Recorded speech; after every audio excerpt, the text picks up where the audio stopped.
Here's my insert shell casing. It's been fused already, and you can probably see the cross match on the inside there, just up against the end of the disc.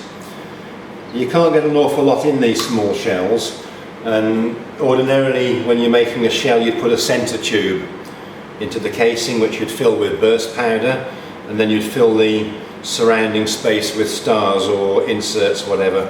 This little shell case is so small you can't really do that.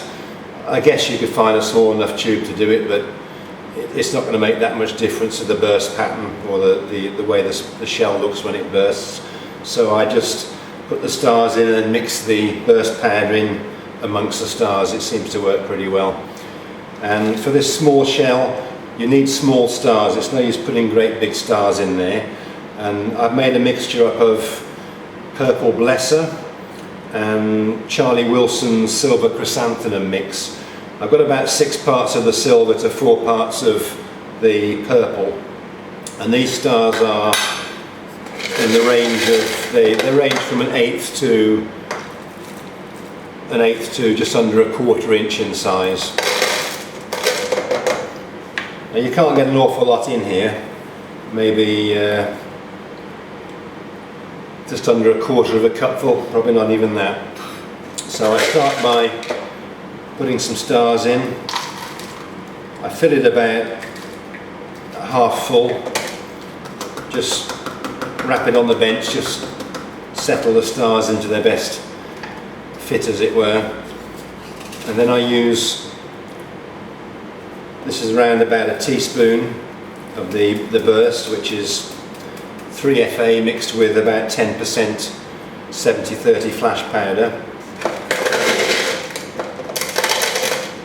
Then I put some more stars in,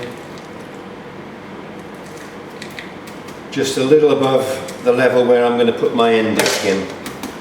And again, just pat them and tap them into place.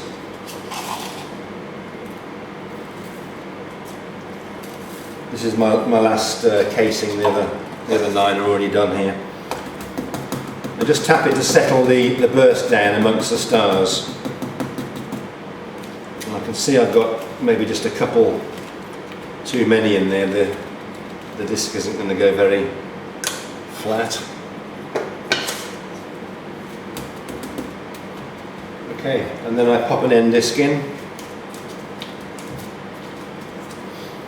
Then I use a 1.5 inch former and just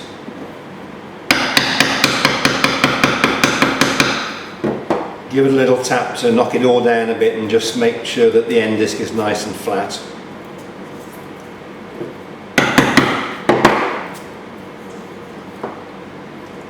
Then I've got about 1/2 inch here to pleat over.